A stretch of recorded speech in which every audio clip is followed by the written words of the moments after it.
Hello everyone, this is Pratibha Pandit from St. Andrews Institute of Technology and Management, Farooq Nagar, Gurgaon.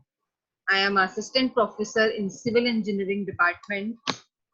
Today I am here for delivering a lecture regarding geotechnology, which is also known as Geotech Soil Mechanics 2, on a particular topic, that is sheet pile wall and raised excavation. Yesterday I discussed about cofferdams, and this is quite similar with cofferdams.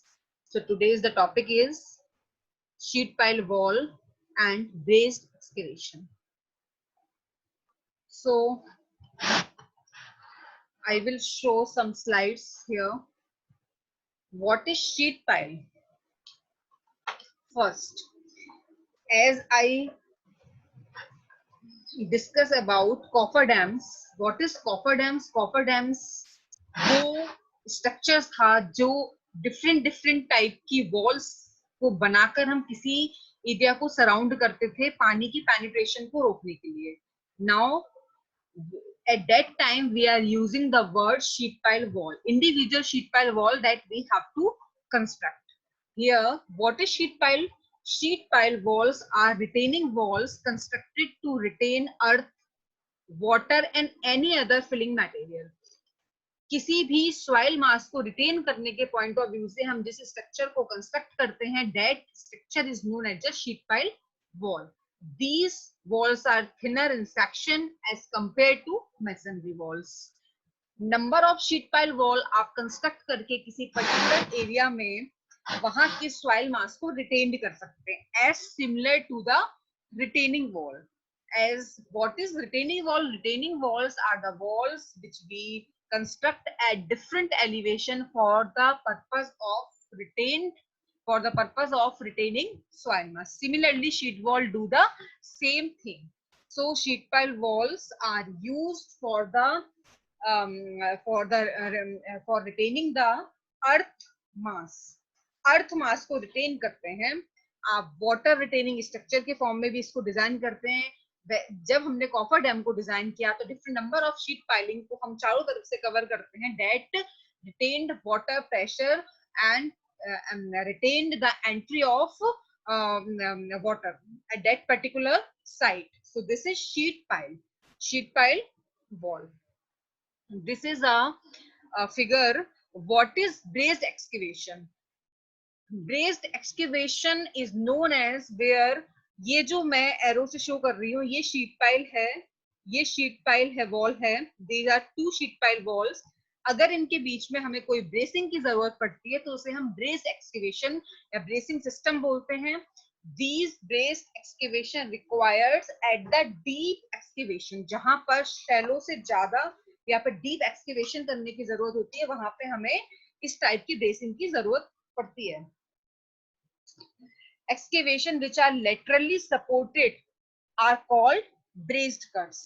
So हम figure में देख सकते हैं कि ये हमने इसकी कुछ कंपोनेंट्स को एरो से शो कर रखा है. ये पार्ट, इसको जो हम मतलब आपने दो शीट पाइल को बनाया हुआ है, बीच का पोर्शन आपका खाली है.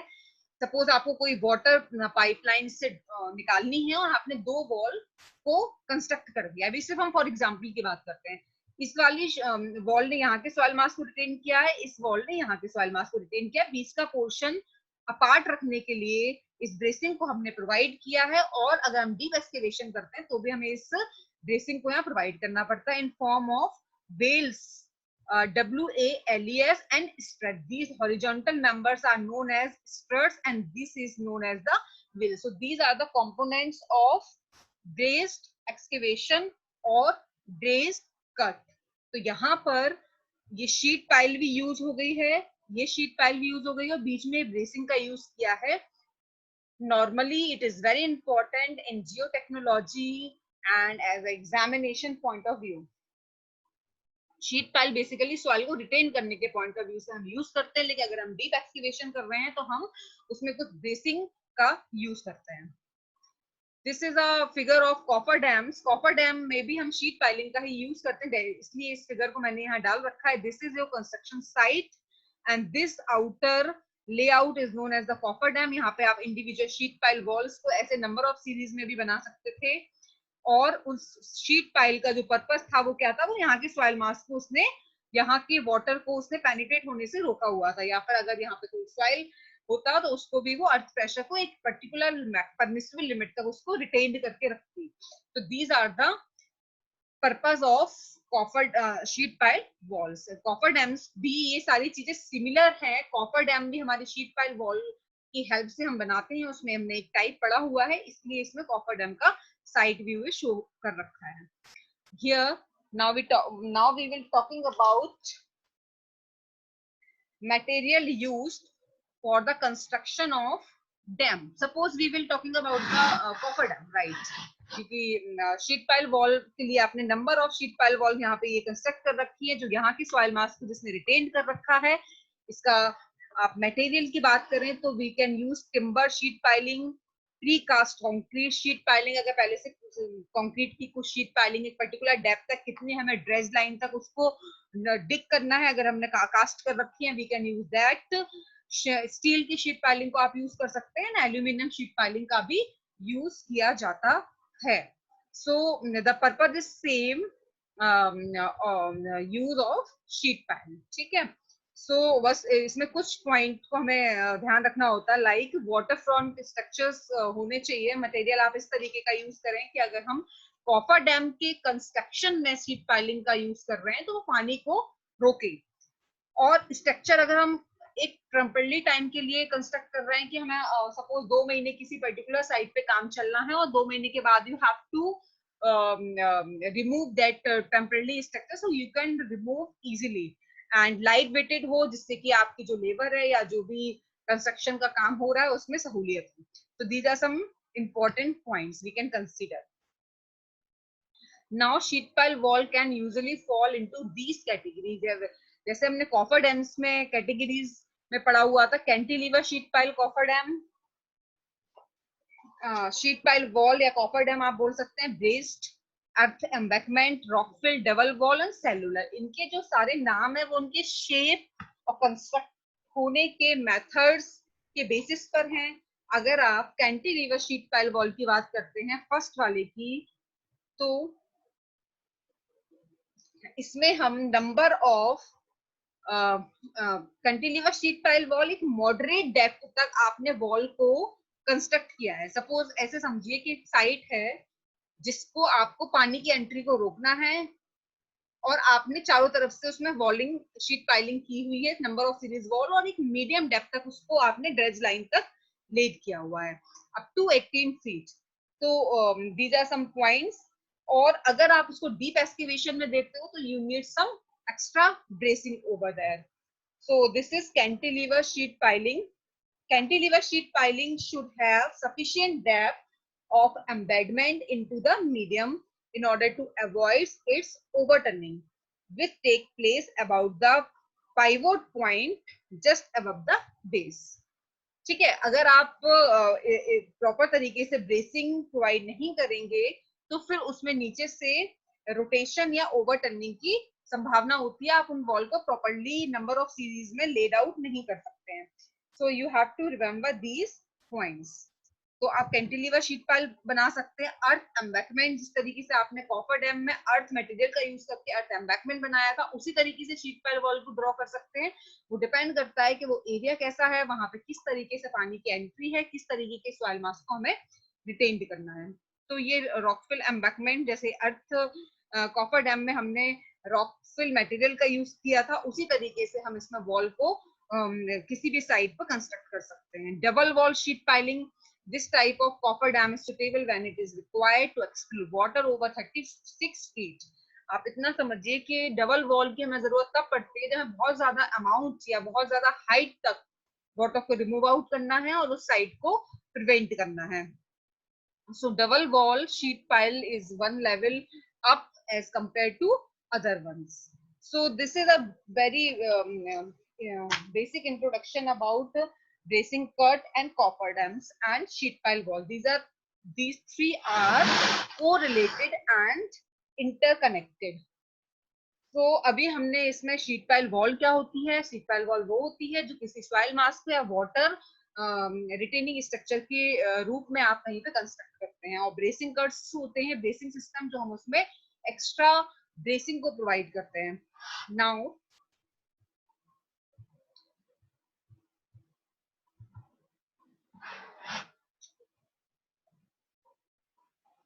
अगर ब्रेस्ड कट की बात करें, दिस इज अ फिगर, आप इस ब्रेस्ट कट को देखिए, ये आपकी एक शीट पाइल वॉल है, एक शीट पाइल वॉल ये है, ये एरिया आपका खाली, इन दोनों को आपने अपार्ट रखने के लिए या आपने इसको टाई अप रखने के लिए इस स्ट्रट की हेल्प से इनको ज्वाइंट किया हुआ है। These components are known as struts.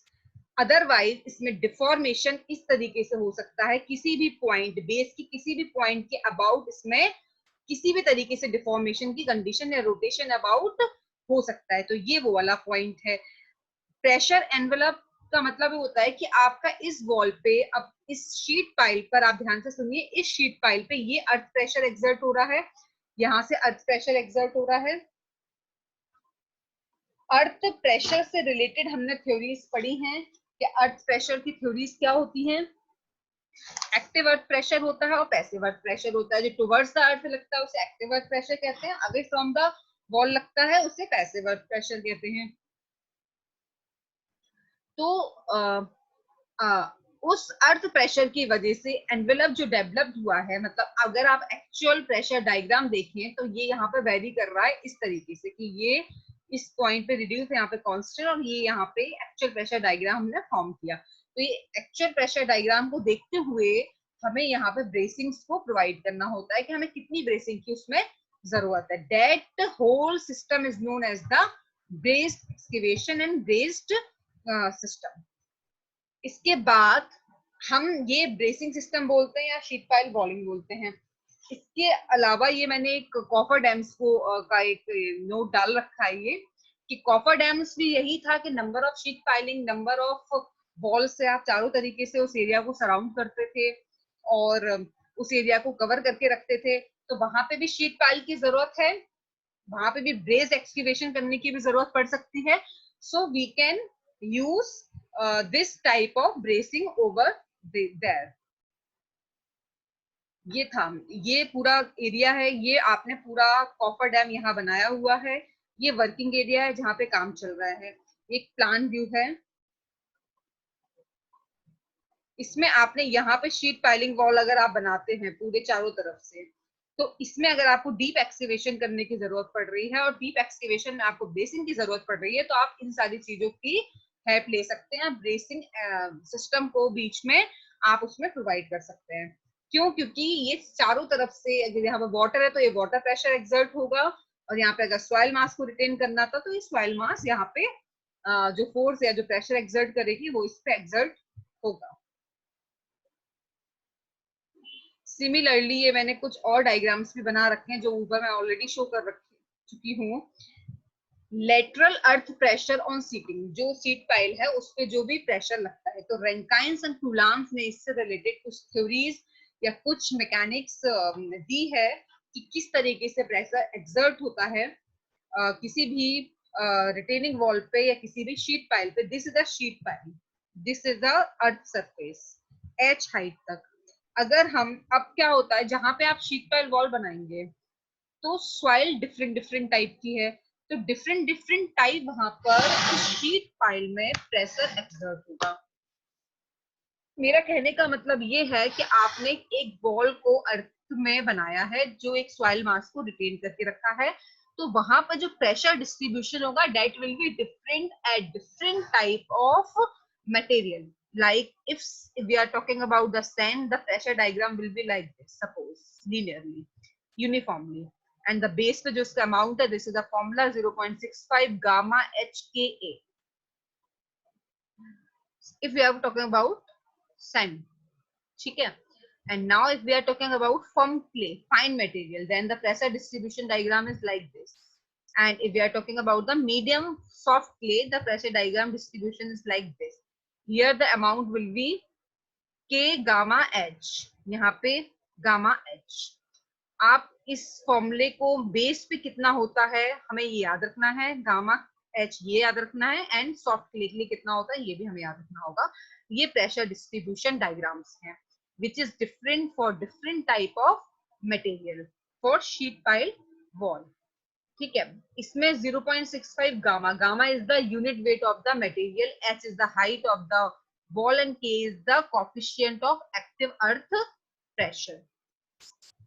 I repeat 0.65 you have to remember. मैंने इसके ऊपर न्यूमेरिकल भी आगे मैं शो करूंगी, इस पे न्यूमेरिकल भी आता है कि शीट पाइल वॉल के लिए जो प्रेशर डिस्ट्रीब्यूशन है आप बेस पर निकाले तो 0.65 गामा एच के ए, H whatever will be the height of the wall, gamma is the unit weight of the wall and K is the earth pressure coefficient.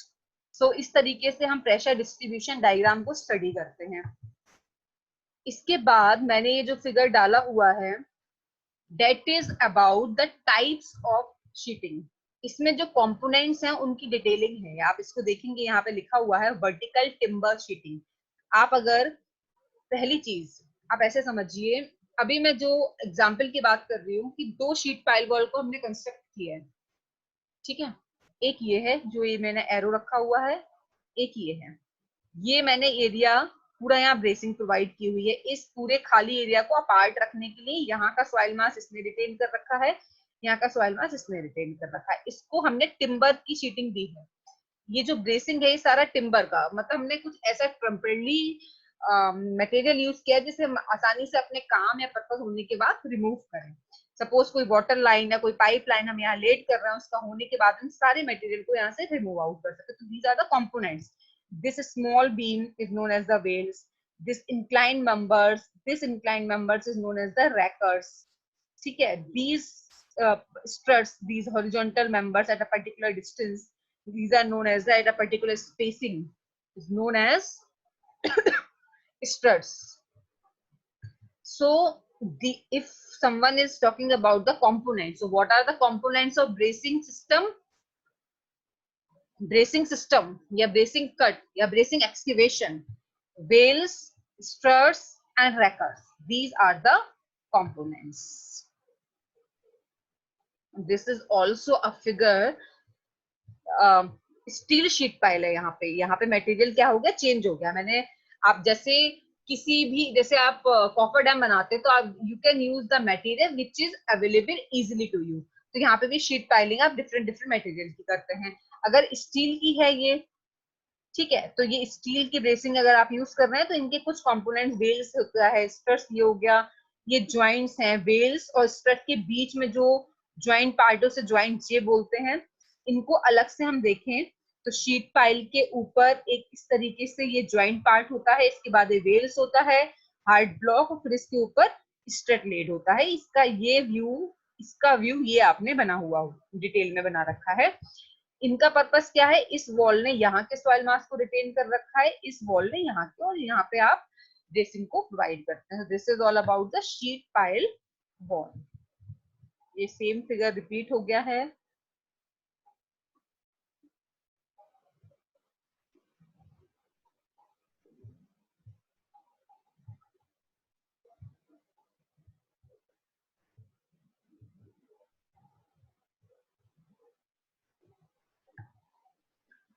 Okay. Now, if we are talking about the sheet pile wall, sheet pile wall को retaining wall भी आप बोल सकते हो। Retaining walls क्या होती हैं? Sorry,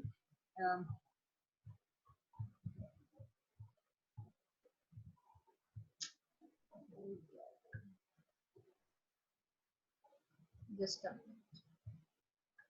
Retaining walls are relatively rigid walls used for supporting the soil mass laterally so that the soil can be retained at different levels on the two sides. आपने sheet pile wall का भी same purpose देखा कि जो soil मास को, अर्थ soil मास को उसने retain कर रखा, उस पर अर्थ प्रेशर एक्सर्ट हो रहा है। रिटेनिंग वॉल का भी सेम पर्पस है। आप इसको डिजाइन कर सकते हैं। डिजाइन करने का मतलब है आप ये निकाल सकते हैं कि इसकी डायमेंशन क्या होगी, इसका बेस विड्थ कितनी देनी है, बेस लेंथ कितनी देनी है, किस मटेरियल की बनानी है। तो इसके ऊपर एक छोटा सा एग्जांपल मैं करूंगी। It is extensively used in a variety of situations such as field of highways, engineering, and there are so many use. Okay, so this is uh, retaining wall introduction. The active earth pressure exert on the retaining wall. Okay, this is a figure. This is a diagram of retaining wall. आप अभी मैं sheet pile wall की बात कर रही थी. अगर retaining wall की बात करते हैं जो शीट पाइल जैसी ही होती है तो उसकी हम बात करते हैं तो that is also earth retaining structure. This type of wall is constructed at 2 levels. ये हमने एक रिटेनिंग वॉल बनाई हुई है. ठीक है, अभी शीट पाइल वॉल बनाया था जो 2 बना के मैंने शो किया हुआ था, तो जो आपका सॉइल मास को रिटेन किया हुआ था. Similarly, this is a retaining wall. This retained the soil mass of this portion having the height of h, and PA, if you studied about the earth pressure theory, then always the active earth pressure acting at h by 3 from base. So it's acting at h by 3 from heel point. This is b by 2 and this is b by 2 because the width this total is b, right? And this is C point, and this is C point. Suppose यहां से आपका PA लग रहा है तो यहां से PP. जब अगर एक्टिव अर्थ प्रेशर इस डायरेक्शन में एक्सर्ट हो रहा है तो पैसिव आपका इस डायरेक्शन में एक्सर्ट होगा. ठीक है, ये जो एरो ये वाला जो बना हुआ है that is the weight of the soil. इसका रिटेनिंग वॉल का जो सेल वेट है. तो PA, this W and this PA having a resultant this at this particular point. Suppose, ठीक है, ये R. If R is acting here, then one opposite reaction R dash is also acting here. We will do 2 component of R dash B and R dash H. Again I am repeating, W, यहाँ W लिखा नहीं है, this is W and this is PA. PA and W का जो resultant है that is R at this point. If R is acting here, R dash is also acting here, having 2 components, this and this. And this is a C point, midpoint. And from this 2 point, the distance is A. So this is a figure of retaining wall and having different kinds of forces which is normally acting on this particular wall.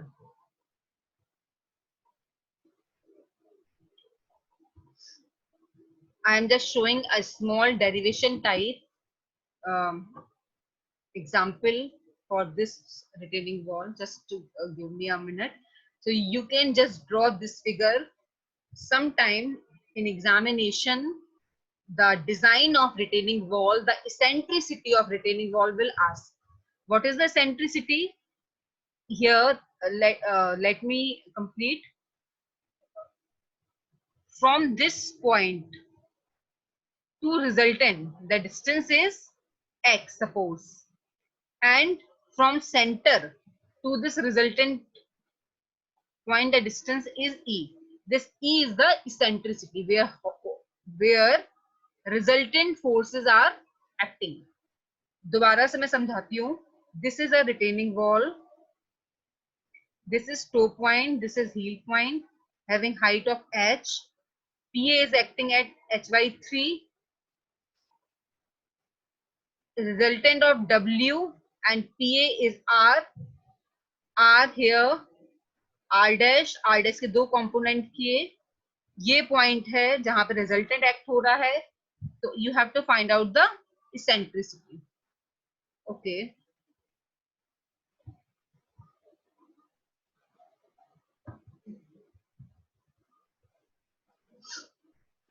From that figure we will start. Okay, here I am also. This is the same figure. Just you can draw that one or this one. That both are the same. This is a retaining wall, and this is toe point. This is W. Right. So weight W of wall and active earth pressure PA and have their resultant R. which strikes the base at point where is an equal and opposite reaction R dash at the base between the wall and the foundation. For equilibrium, यहाँ पे मैं एक छोटा सा formula drive करती हूँ क्योंकि ये फॉर्मूला कभी कभी एग्जामिनेशन में भी आ जाता है 6th सेमेस्टर जियो टेक्नोलॉजी के लिए. सो फॉर इक्विलिब्रियम आप उस फिगर से ही समझें, फ्रॉम इक्विलिब्रियम ऑफ सिस्टम. अगर किसी भी सिस्टम की, इस सिस्टम की इक्विलिब्रियम की बात करें तो R डैश V को हम W से इक्विवेलेंट कर सकते हैं. W वर्टिकल जो फोर्सेस है, R dash V is equal to W first, R dash H is equal to PA horizontal जो फोर्स है, R डैश V यहाँ लग रहा है, R डैश H आपका इस डायरेक्शन में लग रहा है. उस फिगर में देख लीजिए आप, R डैश H PA के बराबर होगा, इसको हमने बराबर कर दिया. Then we will do one thing. The third equation of equilibrium, namely moment equation, is used to determine the eccentricity of the force. तो हम क्या करते हैं, इस पॉइंट के अबाउट हम मोमेंट निकाल देते हैं. किस पॉइंट के अबाउट? टो पॉइंट के about. What is toe point? This one. We will calculate a moment about this point. R dash V into X. एक डायरेक्शन आप पॉजिटिव ले लें, बाकी R dash V into X. ठीक है, clockwise positive ले लें, माइनस ये एंटी क्लॉकवाइज है, इसको मैंने पॉजिटिव ले लिया, तो क्लॉकवाइज को मैं नेगेटिव ले लूंगी. W इंटू W से डिस्टेंस क्या थी? A. ठीक है, इसके अलावा और कौन सा फोर्स लग रहा है? R डैश लग रहा है, W लग रहा है इस टो के अबाउट, और PA लग रहा है. PA से क्या डिस्टेंस हो जाएगी? H/3 upon into sorry H/3. तो यहाँ से हम X डैश की वैल्यू निकाल लेंगे. X डैश आपका क्या है? Distance of point of D from toe. यहां से ये X है, ठीक है, और आपको सेंट्रिसिटी निकालनी है, मतलब सेंटर से इस पॉइंट तक की डिस्टेंस. तो आप E क्या होगा आपका? B/2 minus X dash. V is the width of the base. So you can find out the centricity from this small derivation. So this is a dimension calculation about rotating wall. Again आप ये देखिए, ये figure था, इस figure में इस point के about हम मोमेंट निकाल रहे हैं. तो हम क्या कर लेंगे? R dash V into X. Anti clockwise direction आप पॉजिटिव ले लीजिए, क्लॉकवाइज को नेगेटिव ले लिए, तो W into A. This is A. ठीक है, अब ये भी इसका एंटी क्लॉकवाइज है, तो इसे भी आप पॉजिटिव ले लेंगे. PA into H/3 is equal to 0. यहाँ पे आप मोमेंट को निकाल सकते हैं. यहाँ पे इसकी हेल्प से मैंने X निकाला, और E आपका क्या हो जाएगा? B/2 minus X. तो यहाँ से आप E कैलकुलेट कर देंगे. E is the eccentricity, the point where whole the resultant force are acting. So what is retaining walls? कि रिटेनिंग वॉल में हमें इसेंट्रिसिटी को निकालना कई बार एग्जाम्स में पूछा जाता है. Then we have to remember this small derivation.